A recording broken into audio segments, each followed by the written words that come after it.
Então, pessoal, quem não se inscreveu no canal da Igreja da Barra, aproveite para se inscrever, porque amanhã, por exemplo, teremos o nosso culto na transmissão, terça-feira tem um Celebrando Transformação, quinta-feira tem às 8 horas o Juntos em Oração na Palavra, uma palavra específica para abençoar a sua vida. Então, se inscreva no canal, compartilhe esse link para abençoar outras vidas também.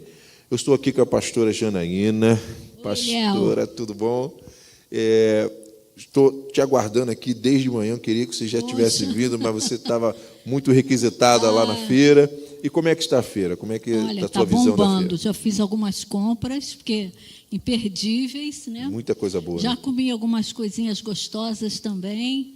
Então, está sendo muito proveitoso o congraçamento, a comunhão, a oportunidade de conhecer pessoas novas, de ver produto de pessoas da nossa igreja que nós não conhecíamos, que tinham esse dom, essa habilidade. Tem sido uma experiência muito rica. E como é que foi na sua visão ali, ao lado do Zé, do pastor Zé Maria, na preparação de tudo isso? Que a gente conhece o Zé, né? Enfim, como é que é? O Zé, meu Deus, a Alice está exagerando. Como é que foi essa preparação desse lado ali? Eu creio que é algo novo que a gente está lançando. É né? assustador, né? Porque é o tamanho, né? E estar responsável também por isso tudo é algo muito, muito pesaroso, vamos pensar assim, né? Mas quando a gente tem líderes que são tão capacitados, tão dedicados, que amam servir, a coisa vai fluir mais fácil. A gente crê que Deus está ali orientando todos e que as coisas iam fluir. É claro que a gente fica pensando, nossa, nós queríamos alcançar tantas pessoas, mas a gente sabe que, diante das nossas limitações, até na área de comunicação, a gente fez o máximo que a gente podia fazer, Sim, né, Eliel? Então, esse é o segundo. Quem sabe a pessoa que não vier agora vai sentir-se envolvido com a oportunidade de vir no próximo ou no próximo ano, né? E até o tempo, né, era uma preocupação de como que estaria o clima, e nós oramos muito, e aí a Alice sempre lançando uma palavra de fé. Gente, o tempo está maravilhoso, a previsão está perfeita, vai ser sol, e realmente está um dia muito agradável. É uma bênção de Deus, né? Uma bênção de Deus maravilhosa. Maravilhoso. Essa paisagem linda. Tem gente que sente que está frio, está sentindo frio por causa do vento, mas, nossa, onde a área de alimentação, você está na beira do mar, então você está aqui privilegiado, né? Sentindo privilégio. aquele ar, aquele encontro, aquela busca ali de estar com pessoas tão ricas para a gente. Todo mundo alegre, todo mundo feliz, trabalhando. O karaokê já está bombando, né? Os músicos ali, tudo podendo participar, tem sido bênção. Jana, vamos então falar de uma área muito importante que você coordena há muito tempo, idealizadora, trouxe para os Estados Unidos e para o Brasil, que é o Celebrando Transformação, que é uma ferramenta que tem aqui na igreja que transformou a minha vida, né? Me fez entender muitas coisas que eu tinha, muitas questões, muitas dúvidas. Uma delas, por exemplo, era da igreja que eu fui criado, muito legalista, e que eu tinha essa dúvida que parecia que uma vez que se converte, a pessoa não podia nunca mais errar. Era a crença que me passaram, era aquela perfeição, o crente não pode errar. E o Celebrando me fez entender que na verdade, a vida na caminhada com Cristo é um processo de santificação. Isso. A gente continua sendo a mesma pessoa, só que com uma nova mentalidade. Isso. Só que a história que a gente traz ainda sempre vai nos puxar para um erro aqui, para uma crença limitante ali. Nós somos pecadores, né? E somos pecadores. Então, eu queria que tu falasse um pouco sobre esse ano do Celebrando, como é que está. Nós temos trabalhado com Celebrando a Transformação, que é um braço do Celebrando a Recuperação, que começou no Brasil. Mas o Celebrando a Transformação, a gente visa trabalhar os 12 passos com princípios bíblicos, entendendo que todos nós, em algum momento, temos falhas, limitações, próprios da nossa história, coisas que a gente toma para nós que não deveríamos tomar, crenças, compulsões, vícios, todos nós. E ali no Celebrando, a gente se propõe a olhar para a gente e olhar para Deus e olhar uns para os outros para podermos sermos tratados. E eu creio que é uma oportunidade tão rica que a gente tem, tão importante, porque onde que a gente poderia ter essa oportunidade? Talvez, fazendo uma terapia, você chegasse a alguma conclusão sobre coisas que você queria trabalhar na sua vida, mas em grupo, podendo olhar um para o outro, podendo ser honesto consigo mesmo, podendo não mentir nas suas colocações. Tem sido uma oportunidade que cada um tem de se conhecer e conhecer ao outro. Eu creio que é um programa que nos torna mais humanos, torna-nos mais sensatos na conduta que a gente tem que ter do nosso caráter diante de Deus. Quando você falou que não poderia pecar, né? Era a crença que eu tinha, né, dessa igreja que eu vim lá de Queimados. Que era uma vez que tu é crente, se tu errar, tu tá expulso, é pé na bunda, vai. Essa era uma ideia muito legalista, né? Então, muito presente na nossa cultura cristã, ou aqui presente na nossa mentalidade cristã.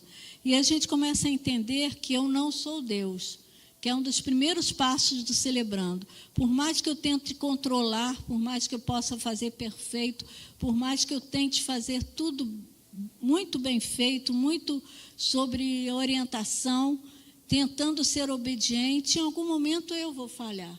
Porque, enquanto ser humano, nós somos pecadores e carecemos da graça de Deus. Por isso que, como você mesmo falou, o Celebrando é um processo de transformação, é um processo de santificação, em que a gente se coloca diante da gente mesmo, ver o que eu preciso trabalhar em mim. E como eu vou buscar isso em Deus? Como que Deus pode me ajudar? Porque o primeiro passo está comigo, a conscientização daquilo que eu preciso.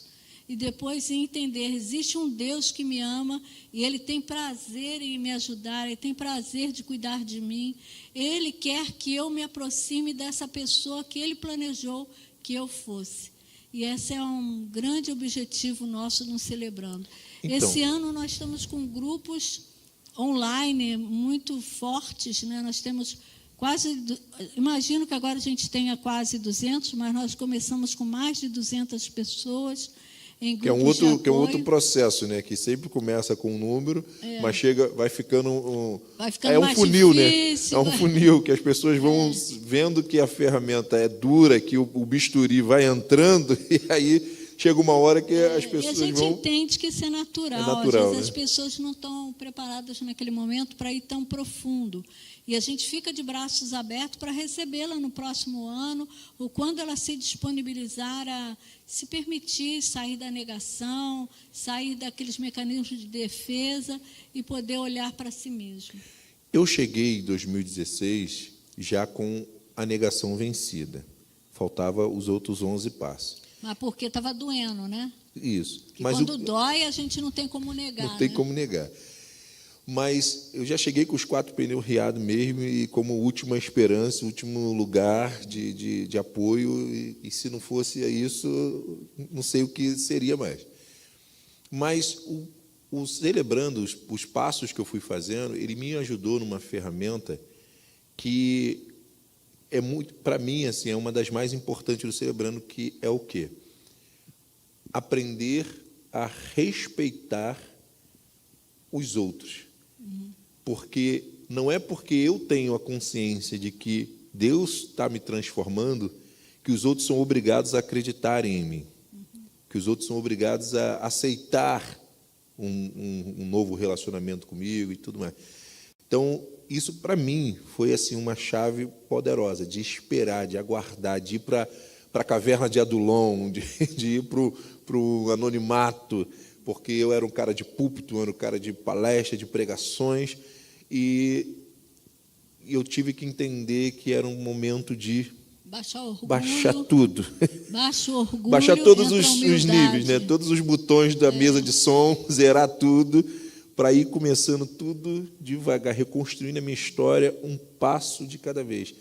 Para mim, assim, o Celebrando foi realmente um divisor de águas, e principalmente essa ferramenta de entender que levaria tempo para que a minha história fosse reconstruída. E aí eu te agradeço, né, ao vivo aqui. Eu não te falei isso você talvez estava antes. disponível para permitir Deus trabalhar e você queria.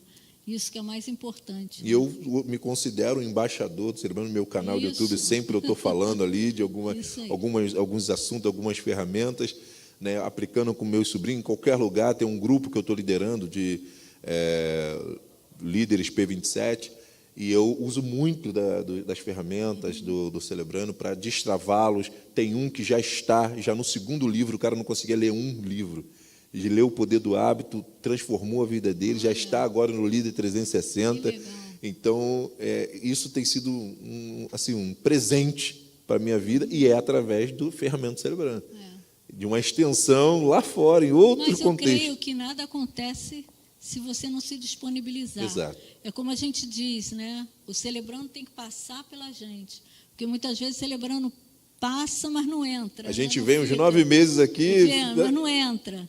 Então, não adianta, você estar disponível para introjetar aquilo que você ouve, aquilo que você aprende, aquilo que você escuta um dos outros, e poder estar humildemente, porque uma das coisas que a gente vê, tem que baixar o orgulho, que o orgulho é que precede a queda, né?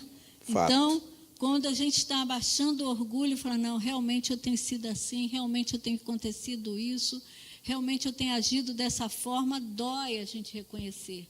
Dói a gente ver as nossas falhas e limitações. Bem que a gente gostaria de ser perfeito, mas a gente não é. E aí, quando você se depara com essa humanidade, com o pecado, você, muitas vezes, a gente, enquanto ser humano, muitas vezes a gente sente aquela dor. E aí é que sente, não dá mais para mim. Eu preciso entregar isso nas mãos de Deus, eu preciso ter uma ação, fazer algo. Aí que começa o processo da transformação. Quando você dá esse primeiro passo e admite aquilo que está acontecendo. Jana, uma dúvida que eu sempre tive, não sei se você vai conseguir me responder completamente, mas eu acredito que você vai me ajudar e ajudar quem nos ouve. Por que o orgulho ele é tão devastador na nossa vida? Basta, às vezes, a gente fazer uma coisinha certa, receber um elogio para aquilo mudar a personalidade da pessoa, mudar o comportamento, melhor dizendo, dessa pessoa e levar essa pessoa por um caminho, às vezes, sem volta. Por que isso é assim e não diferente? Eu não sei te dizer o porquê, mas eu sei que nós temos um coração muito voltado para a gente, muito egocêntrico. Então, o orgulho é esse egocentrismo, né? Eu tenho que ser o melhor, eu sou mais do que o outro, ou eu não posso ter algo que me degrime na minha visão da vida, eu não posso ter um defeito, eu não posso ter uma dificuldade. Então, eu sei que o orgulho ele traz esse pensamento muito voltado para a gente mesmo, e uma perfeição de exigência que a gente não abre o coração para o outro. E aí, quando você não abre o coração para o outro, você não pode se permitir ser tratado.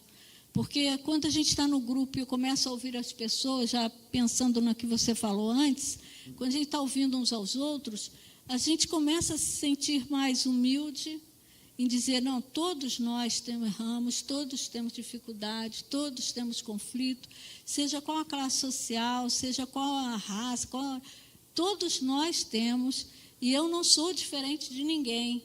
E aí poder me incluir nisso, poder me ver também sendo tratado por Deus. Não é que eu tenho e vou admitir e falar, agora eu tenho, não. É ver que eu tenho e que posso ser tratado por Deus. Porque o orgulho impede a gente de ser tratado. Porque eu não reconheço que tenho falhas, não reconheço que tenho limitações. Isso é fruto do pecado, fruto do velho homem aí que muitas vezes fica ali espizinhando a gente fica tratando, mantendo isso no coração, né? E uma das coisas que a ferramenta do grupo, né, de partilha é fundamental, pelo menos na minha visão, que às vezes a gente olha uma pessoa, e aí eu vou fazer daqui a pouco o link com a feira. A gente olha uma pessoa na igreja e conhece a pessoa e fala, pô, essa pessoa é tão bem-sucedida nessa área, tal e tal. E quando a pessoa vai compartilhar, às vezes a fraqueza dela, onde ela tem a maior dor, eu olho e falo, poxa, para mim isso é tão fácil.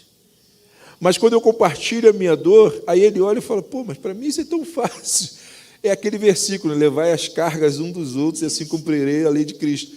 Por quê? Porque quando a gente está ouvindo que o outro tem uma dor, que para mim aquilo não seria nada, eu começo a ver que talvez aquela dor que eu estou tendo, realmente, ela, não é que ela não seja nada, porque para mim ela é muito importante, muito difícil, mas eu consigo superar, porque se ele conseguiu aquilo que para mim era muito fácil e para ele difícil, ele conseguiu, eu também vou conseguir. Tá?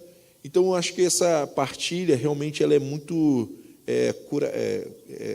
saudável, né? É um processo curativo ali mesmo. A partilha é uma forma da gente olhar para a gente através do outro, né? Quando o outro começa a falar de áreas da vida que ele conseguiu superar, ou coisas que ele fez, estratégias que ele usou, e a gente fica olhando assim, nossa, mas como ele conseguiu isso? A gente se identifica e, ao mesmo tempo, a gente tem os insights, aqueles pensamentos sobre como a gente lida com as nossas próprias situações. E aí poder olhar e ver o outro falando e atribuindo para a gente também uma forma de podermos sermos tratados. Eu sei que em alguns momentos a gente se depara que para o outro algumas coisas são difíceis e para a gente já não é tanto. Mas aí a gente vê que há coisas que são difíceis para a gente que o outro não é, como você falou. Mas aí nesse momento a gente vê que se o outro conseguiu naquela área, eu também posso conseguir. E você acaba sendo um referencial para aqueles que têm uma identidade naquilo que você superou. Quando a gente supera algo que para outra pessoa ainda é um momento difícil, ele ainda não conseguiu, e ele começa a ver que é possível superar, então nasce uma esperança, nasce uma fé, o desejo de ir além daquilo que traz dor. E é muito importante também esse momento do testemunho, o momento de compartilhar aquilo que vivemos, aquilo que já foi e está sendo transformado em nós. Uma das coisas que no CT, para mim, foi também um divisor de águas, é justamente o momento do meu testemunho, que é muito, para mim, é muito difícil, é muito vexatório, né, ter vivido tudo que eu vivi, constrangedor, mas o apoio que a gente recebe depois que a gente dá o testemunho. Todo mundo vem, te abraça, te dá uma palavra de conforto, de consolo, e choram contigo, e te apoia, e eu pelo menos me sentia realmente acolhido, abraçado, amado. Estou no lugar certo, no lugar onde não vão julgar a minha história, estão aqui para me ajudar a resolver esses meus problemas, essas minhas dificuldades. Então, realmente foi muito bom. E por que eu vou fazer o link com a feira? Porque, da mesma forma, a gente está tendo aqui muitos empreendedores que a gente olha na igreja e não tinha noção, como você falou, né, de que as pessoas eram tão talentosas, né? E essa é uma marca também que a igreja traz, a Igreja da Barra está trazendo esse diferencial, porque o momento em que aqui na nossa igreja a gente tem um estilo, para quem não conhece, que tem outro estilo de culto, aqui na nossa igreja são poucos que pegam o microfone, né, que é uma briga por aí, né, de querer microfone. E domingo eu estava conversando sobre isso com o meu primo. Lá na tua igreja só o pastor que prega, eu falei, graças a Deus. Falei que eu amo, eu ouço ele pregar se fosse 3 dias direto. Que bom, que eu aprendo muito.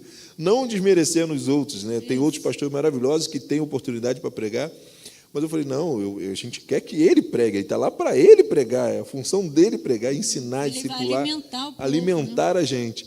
Então, a gente aqui, pelo menos, tem esse costume, né? Esse entendimento, enquanto tem outros lugares que as pessoas ficam brigando com o pastor, querendo um microfone. Mas esse momento está sendo um momento onde o pastor que é o coadjuvante, o pastor que está... O pessoal está todo... Está todo mundo trabalhando, todo mundo se apresentando, seus talentos. Só podendo vê-los trabalhando traz muita alegria no coração, né?